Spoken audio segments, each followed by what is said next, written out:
Assalamualaikum warahmatullahi wabarakatuh. Alhamdulillah wassalatu wassalamu ala Rasulillah. Allahumma salli ala sayyidina Muhammad wa ala ali sayyidina Muhammad. Yang saya hormati Datuk Ilyas bin Fakir Muhammad, kemudian beserta Datin Zahara beserta seluruh keluarga, datuk-datuk, datin-datin, puan-puan, tuan-tuan, encik-encik, jemputan majlis tak dapat saya sebutkan. InsyaAllah kita semua dimuliakan Allah Subhanahu wa ta'ala. Amin ya rabbal alamin. Tajuk kita malam ini tentang ridha. Bila hub cinta, maka lawan daripada kata hub itu al-bughdu. Hub cinta, lawannya bughdu, benci. Maka ridha, lawan daripada kata ridha adalah as-sukhtu atau marah, risau, tak senang hati. Kata ridha ni sudah menjadi bahasa orang Melayu, sehingga nama orang pun banyak ridha. Tapi kerana susah menyebut ba, maka banyak menyebut di reza. Maka murtada disebut murtaza. Ridha Pahlawi menjadi Reza Pahlavi. Maka sebenar tulisan Arabnya adalah ridha.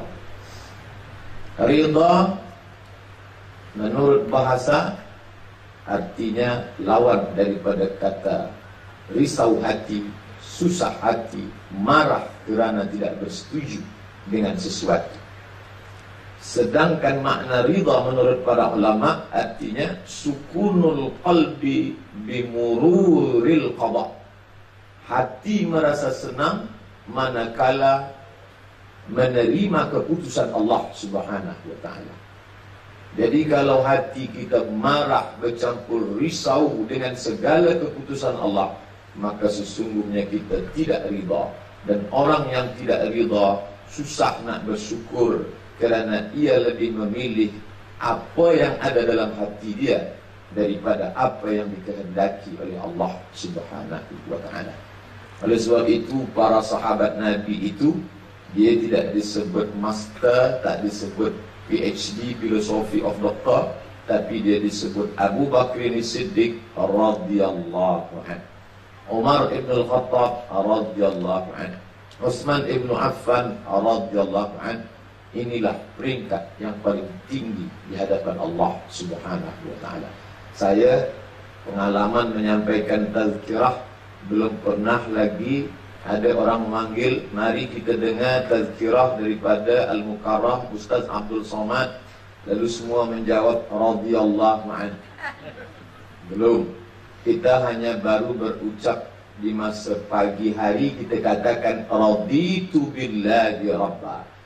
Aku ridha menerima keputusan Allah. Itu pun di hujung lidah, di tepi bibir, belum lagi masuk ke dalam hati. Manakala Nabi sampai ke kota Al-Madinah Al-Munawwarah, marilah masuk ke dalam Islam. Apa kata orang Arab Badui? Wa qalatil a'rabu qalu amanna. Ya Muhammad, kami beriman, kami percaya kepada engkau. Maka saat itu juga turun ayat, apa kata Allah? Qul, katakan kepada mereka ya Muhammad, lam tu'minu, kamu belum beriman, walakin qulu aslamna, katakanlah kami hanya baru setakat berislam, berserah diri sahaja kepada Allah. Walamma yadkhulul imanu fi qulubikum, belum lagi ia masuk ke dalam hati kamu, ia hanya baru terucap di bibir dan di lidah kamu sahaja. Oleh sebab itu, bila pagi kita disuruh 2 kali ucapkan sehari semalam. Pagi lepas subuh, raditu billahi rabba wa bil islami dina wa bi Muhammadin nabiyyan wa rasulah. Lepas asar 1 kali, raditu billahi rabba wa bil islami dina wa bi Muhammadin nabiyyan wa rasulah. Bila luput asar, terlupakah, maka kita boleh ganti selepas maghrib. Bila maghrib tak juga kita katakan, maka kita katakan selepas isyak atau sebelum tidur malam. Raditu billahi rabba wa bil islami dina wa bi Muhammadin nabiyyan wa rasulah. Setelah semua orang masuk ke dalam surga, Maka Allah pun bertanya kepada penghuni surga, "Madza turidun?"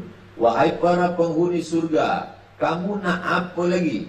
Surga dah dapat, jannatin tajri min tahtihal anhar sudah dapat, dan tadi pula di Rebung restoran kita dah bahaskan 10 pintu menuju surga. Alhamdulillah Ustaz, 10-10-nya kami dah lalui. Alhamdulillah. Setengah lagi, tambah 5. Satu pun belum. Innalillah. Manakala kita lalu pada 10 jalan ini, kita pun masuk ke dalam, lalu kita kata, "Ya Allah, aku sudah masuk ke dalam." Maka Allah pun bertanya, "Madza turidun?" Apa lagi yang kamu kehendaki? Maka saat itu semua penghuni surga berkata, "Ada satu yang belum kami dapat ya Allah." Apa dia? Ridhaka. Ridham. Kerana ada yang lebih besar daripada surga. Itu yang disebut Allah manakala yang menyebut jannatin tajri min tahtihal anhar. Ada surga yang mengalir air-air sungai di dalamnya. Wa masakina thayyibatan, tempat-tempat berteduh yang menyenangkan hati. Di sesudah itu apa kata Allah? Wa ridwanum minallah akbar. Ada yang lebih besar daripada surga, yaitu ridha daripada Allah Subhanahu wa taala. Makanya manakala kita berdoa kepada Allah, Allahumma inna nas'aluka, surga dulu kah ridha dulu? Allahumma inna nas'aluka ridhaka wal jannah. Ridha dulu. Kerana manakala dapat surga belum tentu dapat ridha. Tapi kalau sudah dapat ridha, pasti dapat surga. Maka yang pertama kita minta, Allahumma inna nas'aluka ridhaka wal jannah. Orang yang mati menghadap Allah itu, maka yang diundang sebagai tamu Allah adalah orang yang ridha. Dipanggil dengan panggilan kesayangan. Ya ayyatuhan nafsul mutmainnah, irji'i ila rabbiki radiyatan. Orang yang ridha itu disebut dengan radi kalau dia lelaki. Sedangkan perempuan disebut radiyah. Siapa nama awak? Radiyah. Itu maknanya dia ridha. Maka tuan-tuan carilah perempuan bernama radiyah, yang ridha terhadap semua keputusan suami. Radiyatan mardiyah, dia ridha, Allah pun ridha kepada dia. Orang yang ridha itu disilakan Allah Ta'ala, fadkhuli fi ibadi, masuklah engkau bersama hamba-hambaku. Fadkhuli jannati, masuklah engkau ke dalam syurga. Maka kita ulang salam itu 3 kali dalam surah Yasin. Salamun qawlan min Rabbir Rahim. Salamun qawlan min Rabbir Rahim. Salamun qawlan min Rabbir Rahim. Anak bertanya, "Mak, kenapa kita ulang 3 kali?" Dari dulu memang begitu. Ikut sajalah. Kerana ingin hati amat sangat mendengarkan panggilan dari Allah. Salamun alaikum, keselamatan untuk kamu. Tibtum, kamu sudah buat baik. Fadkhuluha khalidin, yang mendapatkan itu hanya orang yang ridha. Yang boleh mendapatkan ridha Allah hanya orang yang ridha kepada semua kehendak dan keputusan Allah Subhanahu wa taala. Ulama membagi ridha kepada 2. Ridha yang pertama, ridha menerima semua tunjuk, ajar, suruh, tegah daripada Allah Subhanahu wa taala. Allah suruh kita tinggalkan kerja, tinggalkan kampung halaman, pergi ke Makkah, tawaf, sa'i, tahallul. Ridha. Berapa hari pergi? Paling cepat sepekan. Tanggal 8 hari Tarwiyah, tanggal 9 hari Arafah, 10 hari bulan Zulhijjah melantar jumrah, 11, 12, 13 mabit di Mina. Saya rasa-rasa di Mina sekarang. Khemah. Ridha. Tinggal ini semua, ridha. Ridha menahan makan dan minum, mula daripada terbit fajar hingga tenggelam matahari, 12-15 saat. Ridha. Ridha dalam keadaan sejuk, ambil air untuk berwudu. Ridha. InsyaAllah ridha ini semua kita ridha. Ridha salat, ridha puasa, ridha zakat, berzakat, berinfak, bersedekah. Aku yang cari ini pergi pagi pulang petang. Aku yang susah mendapatkan ini. Kenapa mesti keluar untuk berzakat, berinfak, bersedekah? Ridha. Ridha puasa, ridha umrah, ridha haji, ridha zakat, ridha tahan makan, tahan minum, tahan mata, tahan telinga, tahan hati, tahan fikiran. Ridha. Ridha yang pertama ni, insya-Allah kita semua lulus. Saya husnuzan kita lulus. Tapi ada ridha yang susah. Inilah ridha yang kedua, menerima keputusan Allah Subhanahu wa taala. Kita ingin lalu dari jalan ini, tapi Allah inginkan kita kemari. Maka pada saat bersesuaian antara kehendak Allah dengan kemahuan kita, maka disebut dia dengan taufik. Tentuan dari Pekanbaru ada 14 jamaah akan lalu dari jalan ini. Ustaz Abdul Somad bersama Kapten Razak akan lalu. Di mana kita berjumpa? Akan berjumpa di rumah Datuk Ilyas Datin Zahara. Maka pertemuan kita ini disebut dengan taufik, bersama kehendak Allah dengan kehendak kita. Malam ini banyak yang akan diurus, sibuk dengan urusan masing-masing, tapi kita tinggalkan itu kerana Allah menyuruh, idza da'aka, bila saudaramu mengundang fa'ajibhu, maka sambutlah undangan itu, datanglah. Bila ada menjemput engkau, maka datang pada jemputan itu, kerana ia saudaramu seiman. Maka manakala bersatu kehendak kita dengan kemauan Allah, saat itu kita sedang mendapatkan taufik. Maka selalu kita berkata, semoga kita selalu mendapatkan taufik dan hidayah. Semoga kita selalu memperolehi hidayah dan taufik. Mengapa? Karena tak semua orang satu antara kehendak dia dan kemahuan Allah Subhanahu wa taala. Siapa contoh suri tauladan kita dalam hal ini? Maka Allah suruh Nabi bercerita tentang Nabi-Nabi. Faqsusil qasasa, ceritakanlah kisah-kisah para Nabi itu. Buat apa diceritakan kisahnya? La'allahum yatafakkarun. Mudah-mudahan, semoga mendengar cerita itu, mereka mulai berfikir. Fikir itu pelita hati. Tapi terlampau lama berfikir membuat orang sakit hati. Berfikir, bila dibelah, maaf cakap, kepala kelinci, maka apa yang ada putih tampak cair, yang ada juga di kepala manusia. Bukan itu yang dimaksudkan. Itulah yang tak ada dalam kepala haiwan. Afala ta'qilun, afala tatafakkarun, afala tatadhakkarun. Kenapa tak berfikir? Kenapa tak merenung? Am ala qulubin aqfaluha? Apakah hati itu dah mula terkunci daripada untuk berfikir? Hari ini banyak orang yang ada kepala tapi tak boleh diajak untuk merenung dan berfikir. Terlalu sibuk memikirkan yang tak semestinya untuk difikirkan. Allah masih sayang sehingga dia tutupi kepala itu. Boleh tutup dengan pakaian Islamik, boleh tutup dengan pakaian Arabia, boleh tutup dengan sampul, tapi isi Allah sahaja yang tahu. Kalau Allah tak sayang, mungkin nampak tulisan off. Bagaimana nak ubah off ni menjadi on? Yang pakainya orang putih. Orang putih tulis buku A Cup Chicken Soup for the Soul. Apa isi buku itu? Cerita saja. Dia tak ajak orang, marilah berfikir tentang ini, kau boleh. Tak ada. Saya buka buku itu, isinya cerita saja. Apa buku ni? Kenapa dia bercerita sahaja?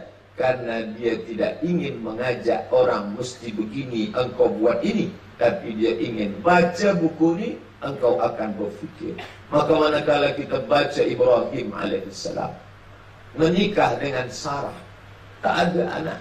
Menikah sekali lagi dengan Hajar, tak juga ada. Usaha sudah, makan-makan yang elok sudah, berdoa sudah.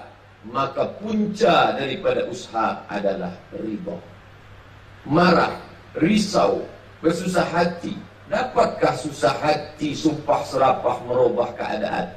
Bila sumpah mampu boleh merubah keadaan, tentulah kita cukup bersumpah serapah keadaan yang buruk boleh menjadi baik. Ibrahim alaihissalam sampai pada puncak ridha. Menikah sudah, usaha sudah, akhirnya dia sampai pada titik ridha. Saat itu apa kata dia? Rabbi habli minas salihin. Berapa lama Ibrahim alaihissalam sampai pada ridha itu? Dalam tafsir Ibnu Katsir yang ditulis oleh Imam Abdul Fida Ismail Ibnu Katsir, sudah alih bahasa ke bahasa Melayu, baik elok dibaca, maka di sana disebutkan manakala Ismail lahir umur Ibrahim 86 tahun. 86 tahun Allah menguji ridha Ibrahim. Jadi kalau ada jamaah datang berjumpa dengan saya, Ustaz, saya ini sedang risau dan susah hati. Apa yang dirisaukan? Dah 3 tahun menikah, belum juga lagi ada. Sabarlah, Ibrahim sampai pada ridha. Berapa lama? 86 tahun. Takkan saya nak tunggu 86? Allah ceritakan kisah itu supaya kita ambil iktibar. Maka khatib Jumat berkata, fa'tabiru ya ulil absar, wahai orang-orang yang punya pandangan batin dan hati, ambillah pelajaran. Bila Ibrahim yang bergelar Khalilullah, orang paling dekat dengan Allah, begitu ujiannya 86 tahun, apatah lagi kita yang amat sangat jauh dari Allah Subhanahu wa ta'ala.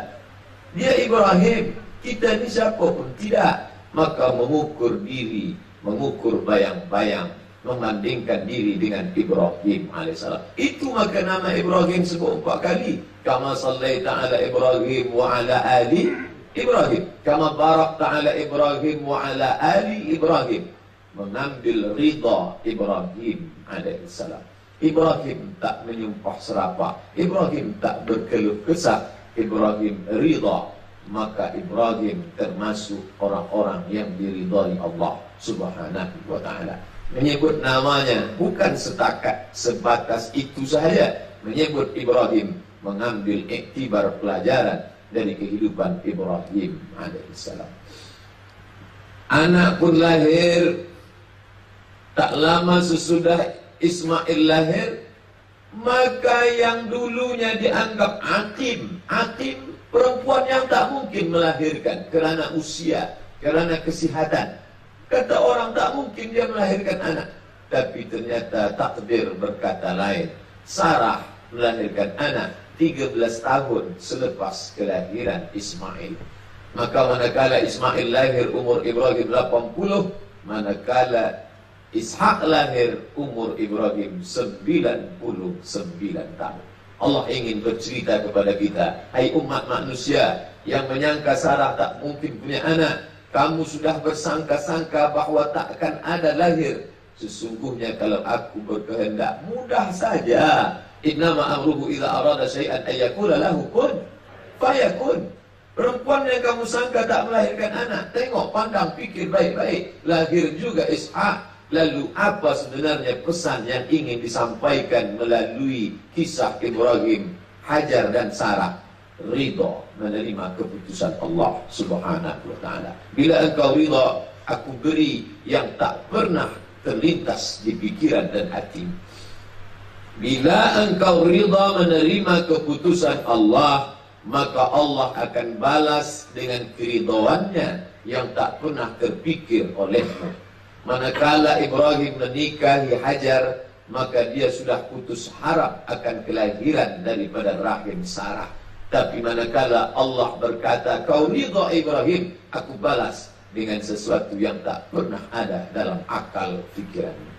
Bila engkau ridha, Allah mengambil sesuatu darimu yang tak pernah terlintas dalam pikiranmu, maka Allah akan berikan sesuatu balasan yang tak pernah terlintas di pikiran orang banyak. Itu janji Allah kepada Ibrahim alaihissalam. Ibrahim ridha, ya, tapi Sarah dan Hajar belum tentu ridha. Orang-orang manusia ini diuji. Makanya kita tak mengatakan wa ala Ibrahim kama sallaita ala Ibrahim kama barakta ala Ibrahim, tapi di ujung itu ada kata Ali Ibrahim. Apa makna Ali? Keluarga. istri dan anak. Ibrahim sudah lulus, tapi Sarah dan Hajar belum tentu. Saat itu diuji keridhaan Hajar. Hajar, sekarang ridhamu diuji. Sanggupkah engkau dihantar ke tempat yang jauh? Di mana tempat itu? Disebut dalam Quran, fi wadin ghairi zi zar'in, di sebuah lembah di bawah bukit. Ghairi zi zar'in, tiada satu batang pokok kayu. Inda baitikal muharram, di samping Baitullah.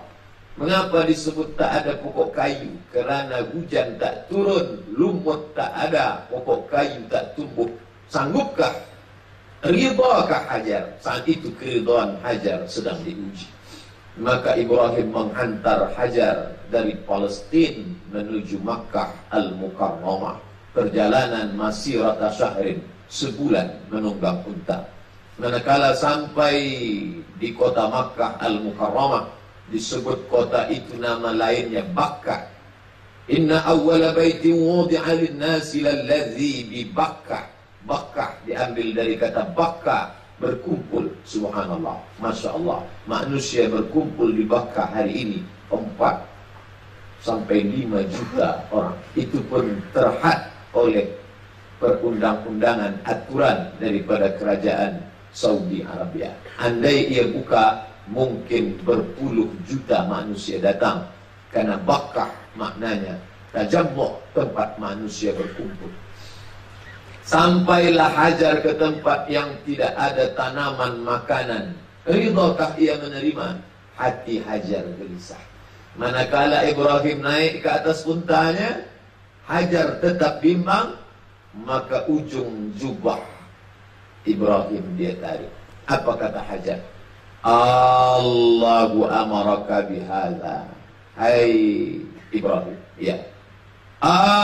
Kalau A-nya panjang itu berarti ada istifham, pertanyaan. Soalan. Allahu amaraka bihadza. Hai Ibrahim, tolong jawab dengan jujur. Allahkah yang menyuruh engkau meninggal kami di sini? Ada bimbang dalam hati Hajar. Baik aku tanya daripada bersangka-sangka. Yang menyuruh meninggalkan kami di sini Allah atau Sarah? Apa jawab Hajar? Naam. Satu kata keluar dari mulut Ibrahim. Naam, ya, Allah yang menyuruh. Saat itu juga ridha Hajar datang. Dia lepaskan ujung jubah Ibrahim. Apa kata Hajar? Idzan la yudhi'ana. Kalau memang dia yang menyuruh, dia takkan sia-siakan kami di tempat ini. Pergilah Ibrahim. Yang meninggalkan kami tukang cari rezeki. Yang bersama kami di sini yang memberi rezeki. Apa yang kami sedihkan? Bila yang pergi ini tukang kais rezeki, sedangkan yang bersama kami di sini pemberi rezeki, apa yang kami sedihkan? Hilanglah cemas, hilanglah takut, hilanglah sedih, datanglah ridha dalam hati Hajar. Ibrahim pergi dari kejauhan, tak sampai hati Ibrahim menengok anak kecil yang ditunggu 86 tahun lamanya. Di saat itulah dia berdoa. Apa kata Ibrahim? Rabbi, ya Allah, inni aku askantu, meninggalkan anak dan istriku, fi wadin, di sebuah lembah, ghairi rizar'in, tiada tanaman apapun, inda baitikal muharram. Tak ada dia kata, ya Allah tolong jaga dia, ya Allah aku nak pergi jauh, tolong turunkan hujan. Tak ada. Malu dia meminta kepada Allah.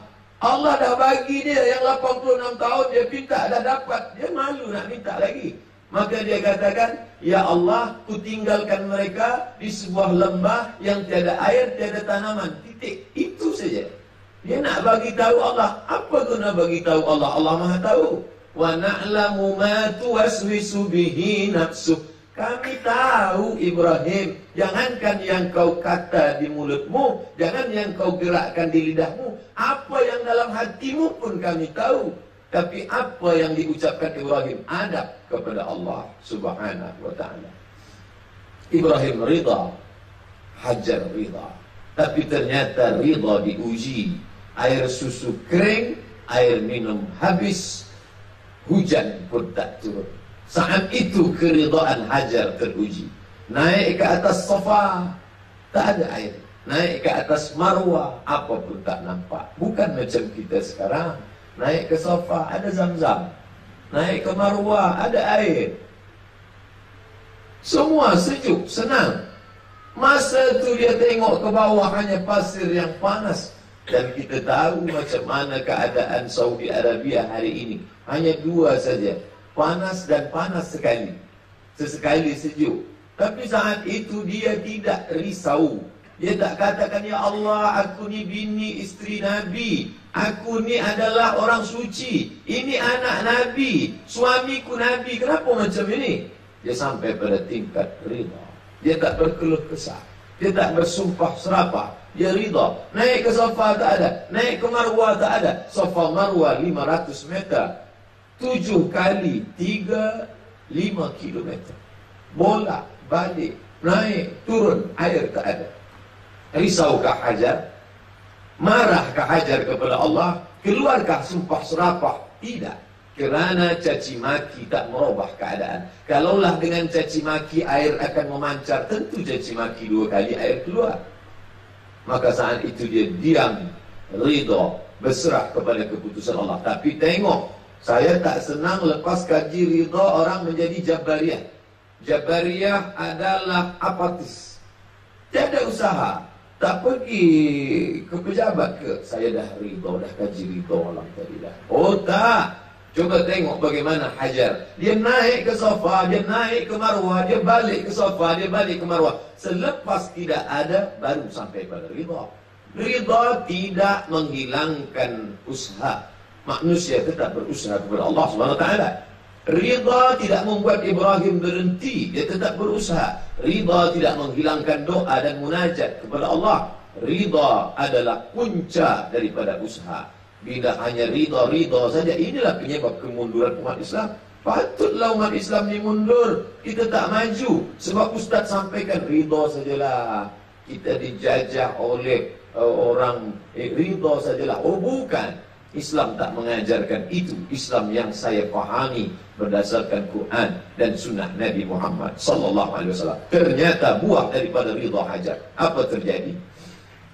Dia datang, dia tengok, Allah balas ridha Hajar dengan yang tak terfikir oleh Hajar. Lagi-lagi berulang kisah cerita. Bila engkau ridha dengan keputusan Allah, Allah akan balas dengan yang tak pernah terfikirkan oleh akal dan otakmu. Bukan dari tapak kaki engkau air itu datang, wahai Hajar, tapi dari tapak kaki budak kecil yang belum pandai berjalan. Tumit Ismail ke atas pasir. Saat itu dia tengok, maka Hajar berkata, Zamzami, Zamzami, berkumpullah air, berkumpullah air, berkumpullah. Hari ini kita minum air itu. Buah dari apa? Ridha Hajar, menerima keputusan Allah. Sukunul qalbi bimururil qada, tenang hati, tak menyumpah serapah, tak mencaci maki, tidak risau dan marah serta murka. Bimururil qada, menerima keputusan qada, takdir Allah Subhanahu wa taala. Buah daripada ridha itu sampai hari ini kita tegak di hadapan Ka'bah.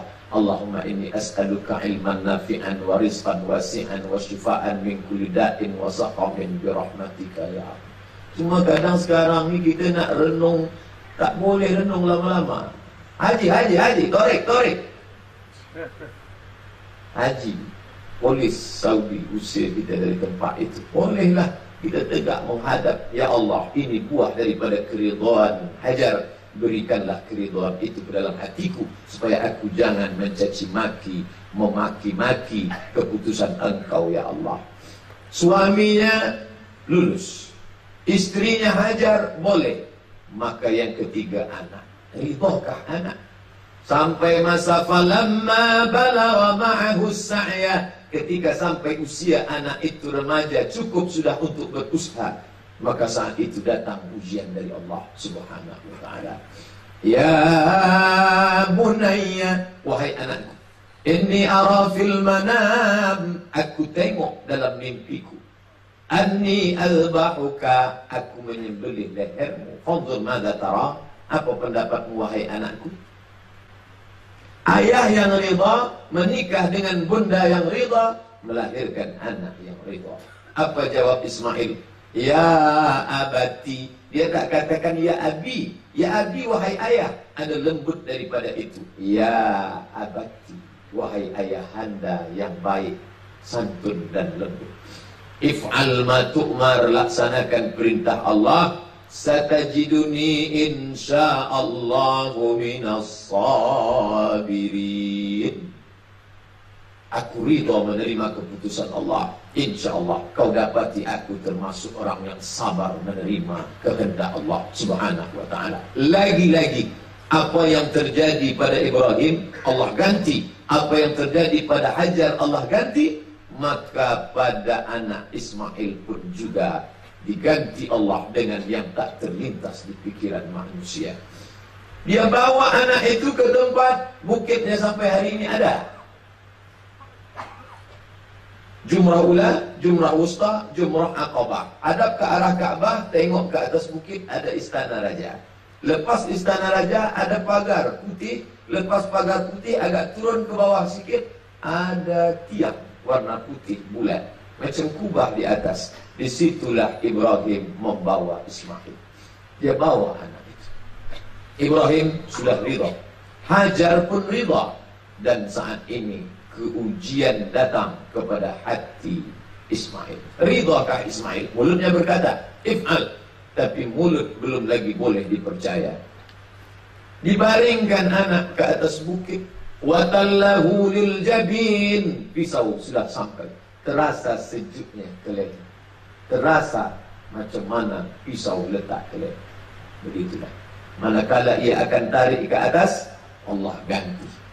Fafadainahu bizibhin azim. Kami ganti dengan sembelihan seekor kabsh, kibas, kambing yang besar. Maka berkumpullah 3 orang yang ridha. Istrinya ridha, suaminya ridha, anaknya ridha. Dan keridhaan itulah sampai hari ini. Safa Marwah, simbol keridhaan. Tawaf dan sa'i, simbol keridhaan. Perempuan yang ridha dengan suami yang ridha dengan anak yang ridha. Hanya orang yang ridha sajalah yang boleh memakmurkan rumah Allah subhanahu wa ta'ala. Lulus anak dan ayah. Maka kata Allah, wa idh yarfa'u Ibrahimul qawa'ida minal baiti wa Ismail. Ingatlah. Mengapa di pangkal ayat itu dia kata wa idh? Kerana banyak orang yang lupa tak ingat. Ingatlah umat manusia yang lupa dengan orang-orang yang ridha menerima keputusan qada Allah. Wa idh yarfa'u Ibrahimul qawa'ida minal baiti wa Ismail. Ibrahim dan Ismail mengangkat sisa baki binaan yang pernah dibangun oleh Adam alaihissalam. Adam membina Adam, Idris, Nuh. Masa Nuh alaihissalam datang banjir besar, seluruh permukaan bumi tenggelam, tapi masih ada lagi baki binaan itu. Maka Allah suruh angkat ke atas. Tapi yang boleh mengangkat Baitullah itu adalah orang-orang yang ridha. Selepas itu mereka pun kembali. Tapi tak ada tangga, ya Allah. Bagaimana kami boleh membina bangunan ini? Tegak engkau ke atas batu bulat. Lunak lembut batu itu di tapak kaki Ibrahim alaihissalam. Wattakhidhu min maqami Ibrahim musalla. Jadikanlah maqam Ibrahim sebagai tempat salat. Lepas salat sunat, lepas tawaf 7 putaran, maka kita pun salat sunat 2 rakaat. Usalli sunnat at-tawaf raka'ataini billahi ta'ala. Tapak kaki orang yang ridha. Selepas itu barulah Allah katakan, hey Ibrahim, sudah selesai binaan Ka'bah, sudah ya Allah. Wa'adzin bin nas, panggil. Wa'adzin, azan panggilan. Wa'adzin, panggillah. Wa'adzin fin nasi bil hajj, panggil umat manusia semuanya untuk hajj, berkunjung, berziarah kepada Baitullah. Bila engkau sudah panggil mereka, ya'tuka, mereka akan datang. Bagaimana mereka boleh berdatangan dari penjuru dunia? Ya'tuka rijalan, mereka datang berjalan kaki. Wa ala kulli dhamir, menunggang unta yang kurus. Ya'tina min kulli fajjin 'amiq, dari lembah yang teramat sangat dalam. Mereka pun akan datang juga, wahai Ibrahim. Subhanallah, Masya Allah. Ternyata kalimat mereka akan datang rijalan, rijal, kaki, berjalan kaki. mereka betul-betul datang berjalan kaki. Mana ada orang berjalan kaki? Guinness Book of Record menulis orang berjalan kaki sampai ke Baitullah. Ada yang dari India, ada yang dari Pakistan, ada yang dari Bangladesh. Mereka berjalan kaki, janji Allah kepada orang yang ridha kepada keputusan Allah Subhanahu wa ta'ala.